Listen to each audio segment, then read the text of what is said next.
आज हम भाषा माधुरी पुस्तक का 5वां अध्याय दो पहलवान पढ़ेंगे। मैं इसको समझाऊंगी, आप लोग मन लगाकर सुनिएगा। यह बहुत ही मजेदार कहानी है। तो चलिए हम लोग आरंभ करते हैं। आइए मेरे साथ। दो पहलवान। मुखजोर सिंह और धरती पटक सिंह नामी पहलवान थे, यानी जिनका बहुत नाम था, जिनकी बहुत प्रसिद्धि थी। धरती पटक सिंह ने अनेक दंगलों में बलशाली पहलवानों को हराकर अनेक पुरस्कार जीते थे। दंगल का अर्थ होता है कुश्ती।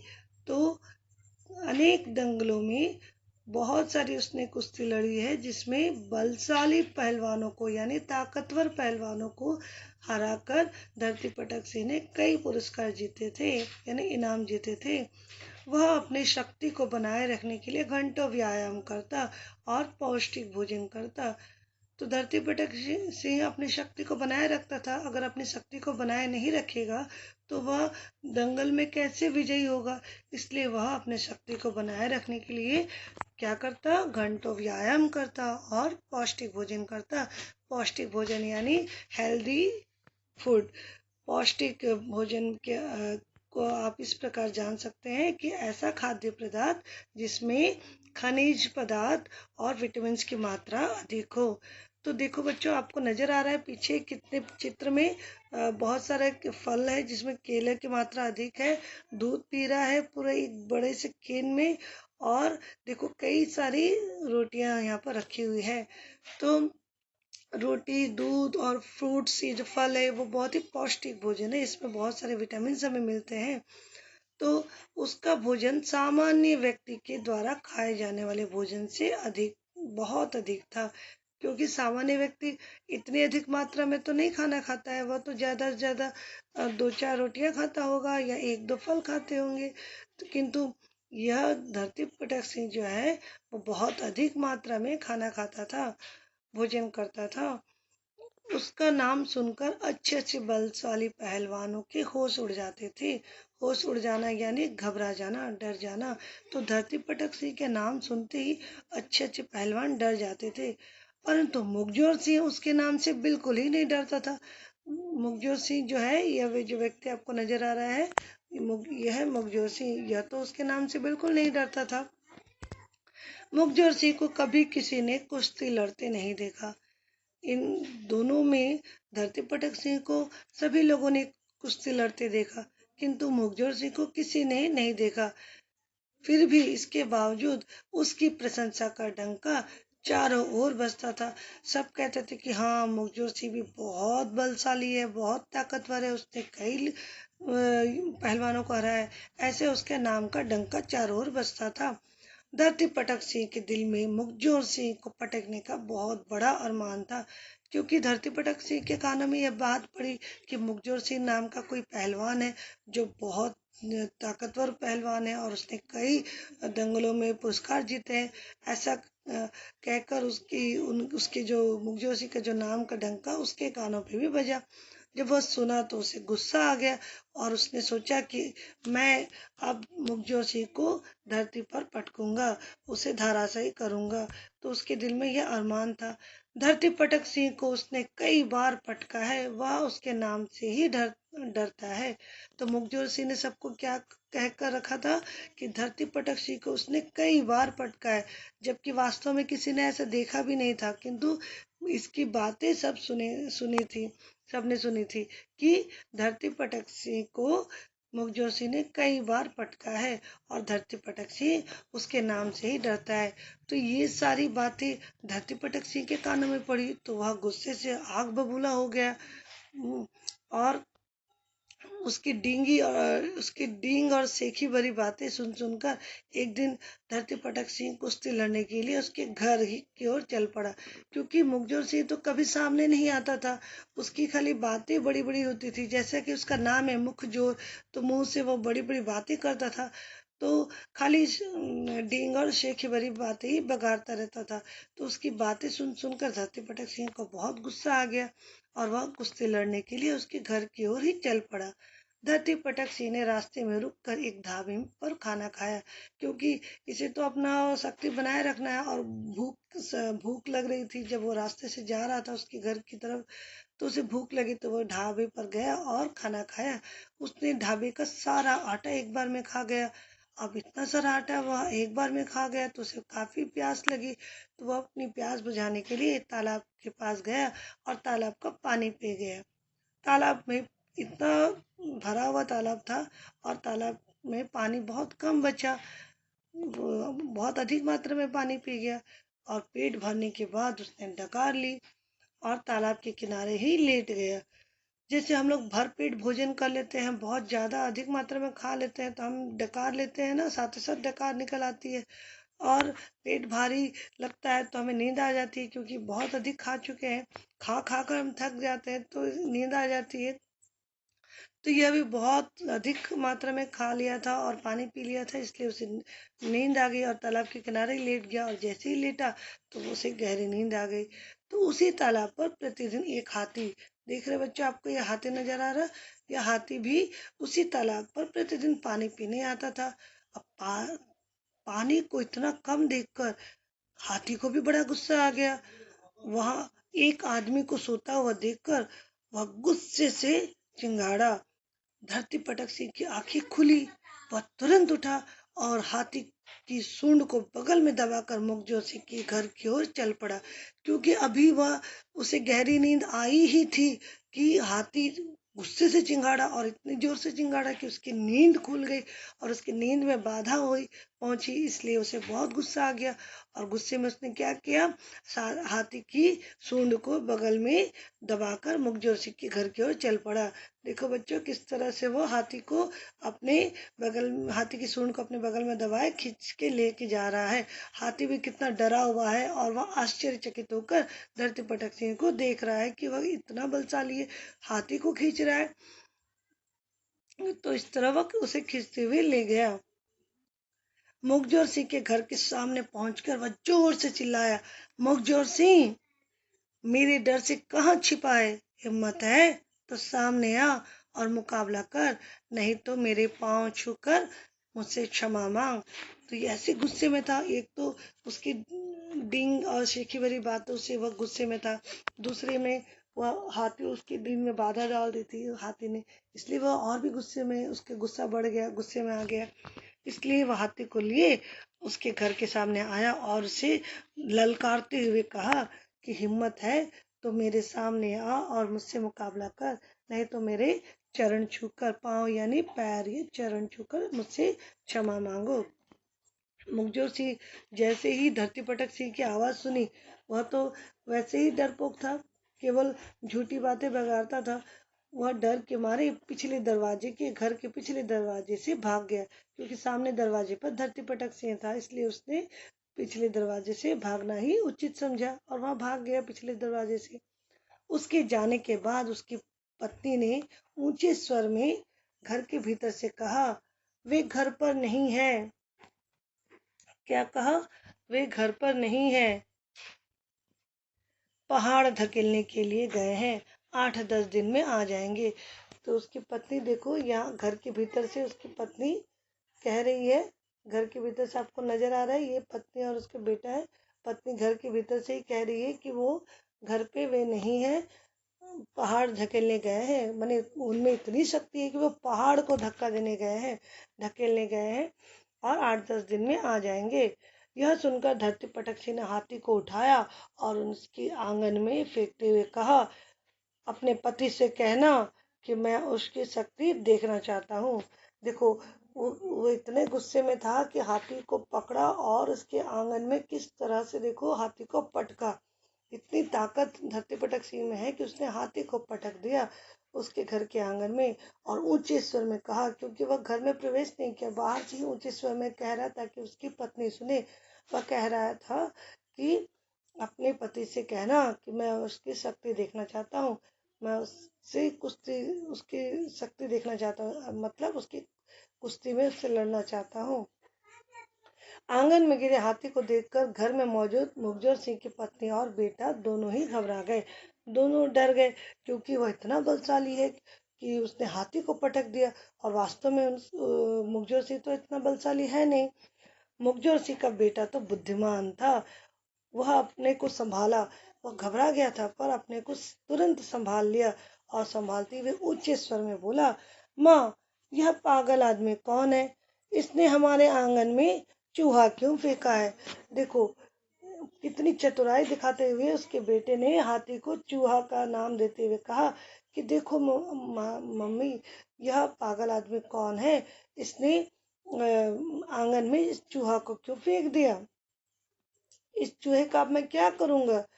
उसकी माँ ने समझदारी दिखाई। जब देखा कि बेटा इतनी अक्लमंदी से उत्तर दे रहा है तो उसने भी समझदारी दिखाते हुए कहा, बेटा घबराने की कोई बात नहीं, अपने पिता को आने दे, उनके आते ही यह पागल दुम दबाकर भाग जाएगा। इस चूहे को झाड़ू से बाहर कर दे। तो उसकी माता ने भी समझदारी से क्या कहा, तुम्हारे पिताजी को आने दो, यह पागल दुम दबाकर भाग जाएगा। दुम दबाकर भाग जाना यानी डर के भाग जाना। तो यह पागल दुम दबाकर भाग जाएगा। तो ये उनका बेटा जो है वो मतलब यूं ही झाड़ू लगाने की आवाज करने लगा। आंगन में झाड़ू की आवाज धरती पटक सिंह के कानों में पड़ी। उसने देखा कि झाड़ू की आवाज आ रही, झाड़ू लगाने की आवाज आ रही है। तो इसके बाद फिर मुखजोर सिंह के बेटे का स्वर उभरा। जब यह बेटा, देखो यह खिड़की से देख रहा है, बेटे और माँ दोनों देख रहे हैं खिड़की से। आपको नजर आ रहा है? देखो यहाँ पर खिड़की से बेटा देख रहा है कि धरती पटक सिंह क्या कर रहा है। तो मुखजोर सिंह के बेटे का स्वर उभरा, वह जोर से कहने लगा, माँ, यह चूहा तो नाले में गिर गया। क्या कहा? यह चूहा तो नाले में गिर गया। धरती पटक सिंह सोचने लगा कि जब उसका बेटा इतना बलशाली है तो हो सकता है कि वह खुद मेरे जितना या मुझसे अधिक बलशाली हो। जब धरती पटक सिंह बाहर खड़े माँ बेटे की बातें सुन रहा था तो उसे लगा कि जब मुखजोर सिंह का बेटा इतना बलशाली है, इतना बड़ा विशाल हाथी उसके लिए चूहा के समान है, चूहे के समान है, तो हो सकता है उसके पिताजी खुद मेरे जितना या मुझसे अधिक बलशाली हो। यह सोचकर वह थोड़ा भयभीत हुआ, किंतु अपने भय पर नियंत्रण रखते हुए उसने घर के बाहर खड़े एक खजूर के पेड़ को उखाड़कर ऊंचे स्वर में कहा। बच्चों, आप जानना चाहेंगे नियंत्रण करना यानी कंट्रोल में रखना, अपने काबू में रखना, वश में रखना। तो अपने भय को उसने अपने काबू में रखते हुए घर के बाहर जो ऊंचा खजूर का पेड़ होता है, जो बहुत ही सख्त और काफी ऊंचा होता है, काफी ऊंचा, और उसकी जड़ें भी मजबूत होती है, उस पेड़ को उखाड़ते हुए ऊंचे स्वर में बाहर से यह भी कह रहा है उन मुखजोर सिंह की पत्नी और बेटे को सुनाते हुए कि अपने पिता से कहना, मुझे एक छड़ी चाहिए थी, इसलिए मैं बाहर खड़े खजूर के पेड़ को ले जा रहा हूँ। उसने क्या कहा? अपने पिता से कहा, अपने पिता से कहना कि मुझे एक छड़ी की जरूरत थी, मुझे छड़ी चाहिए थी, इसलिए मैं खजूर के पेड़ को ले जा रहा हूँ। मुखजोर सिंह के बेटे ने चिल्लाते हुए कहा, क्योंकि उसकी धरती पटक सिंह को कुछ और भी कहकर सुनाना था, अपनी ताकत को और बड़ा बताकर कहना था। इसलिए उसने कहा, जोर से चिल्लाते हुए अपनी माँ से कहा, ताकि धरती पटक सिंह उसकी आवाज सुन पाए, माँ देखो माँ, यह पागल मेरे पिता की दातुन लेकर भाग रहा है। क्या कहा?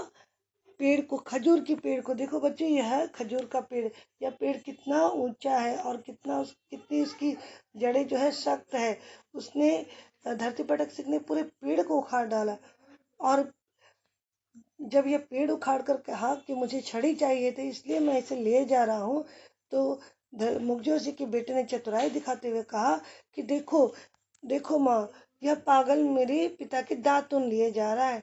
दातुन जिससे मंजन करते हैं पहले जमाने में, आजकल तो ब्रश हम लोग यूज करते हैं, टूथ ब्रश को यूज करते हैं, व्यवहार में लाते हैं, किंतु पहले जमाने में क्या होता था, दातुन का प्रयोग किया जाता था मंजन करने के लिए। वो लकड़ी होती थी बहुत ही छोटी, जैसे टूथब्रश होता है ना, उसी उतने ही आकार का, उतने ही साइज का बड़ा, उतने ही बड़ा दातुन होता था जिससे वो ब्रश करते थे। तो दातुन लिए भाग रहा है। तो छड़ी देखो, छड़ी तो लंबी होती है, थोड़ी थोड़ी बड़ी होती है, जिसमें बुजुर्ग लोग जिसके सहारे से चलते हैं। आप लोगों के देखा होगा या आपके घर में कोई बड़े बुजुर्ग है जिनके पास ये छड़ी होगी, तो आप छड़ी समझ सकते हैं। और दातुन उसके कंपेयर में छड़ी की तुलना में काफी छोटा है। तो जब यह खजूर का पेड़ धरती पटक सिंह के लिए छड़ी है, किंतु मुखजोर सिंह के लिए क्या है, केवल एक दातून है छोटा सा, जिसे वो चबाकर फेंक सकता है, अपने दांत का मंजन करता है। यह सुनकर, पेड़ को दातुन कहते सुनकर धरती पटक सिंह की आंखें फटी की फटी रह गई। यानी फटी की फटी रहना, आंखें फटी की फटी रहना, यह भी एक मुहावरा है। घबरा कर, आश्चर्यचकित होकर रह जाना।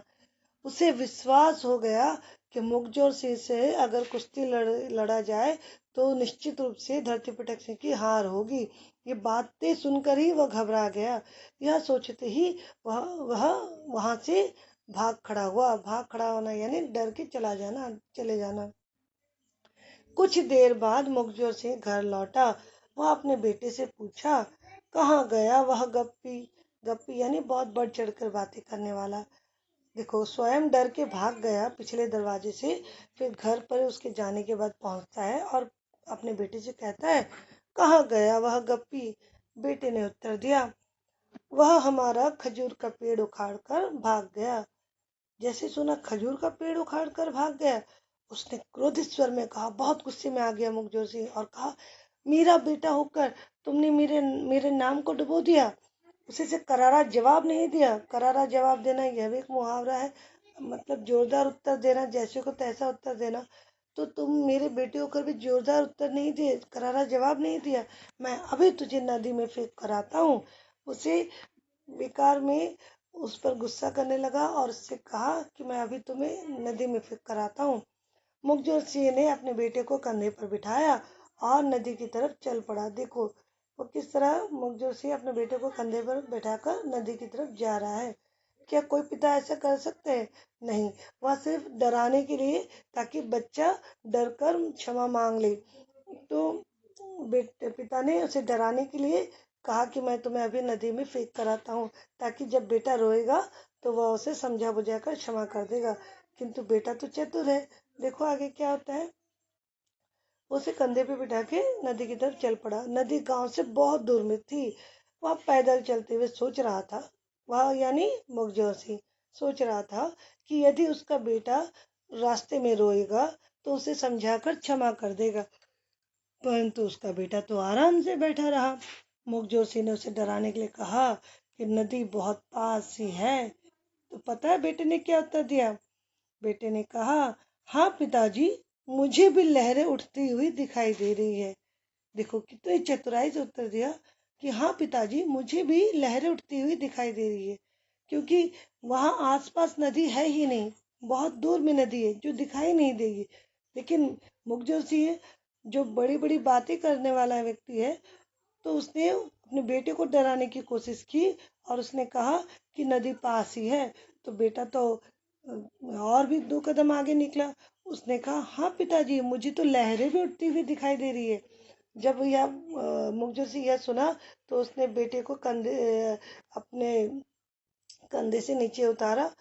मुखजोर सिंह का क्रोध भी शांत हुआ और उसने अपने बेटे से पूछा, मुझे सच सच बता, तूने उस आदमी से कुछ कहा या नहीं?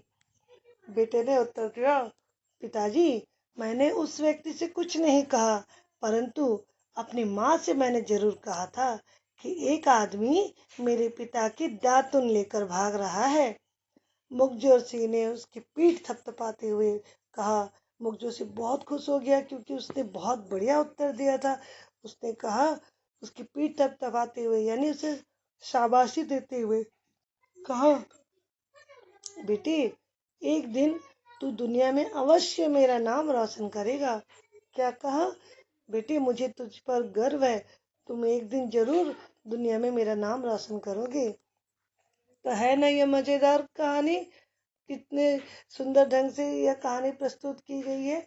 बेटा कितनी चतुराई से, समझदारी से धरती पटक सिंह को जवाब देता है और अपने पिता को उसके डर से बचा लेता है, उसके चंगुल से भी बचा लेता है। धरती पटक सिंह चला जाता है और वापस नहीं आता है। ठीक है बच्चों, आपको जरूर अच्छा लगा होगा यह अध्याय और बहुत मजा आया होगा सुनकर, आपको समझ में अच्छे से आ गया होगा। ठीक है, इसके बाद हम इसका प्रश्न उत्तर भी करेंगे।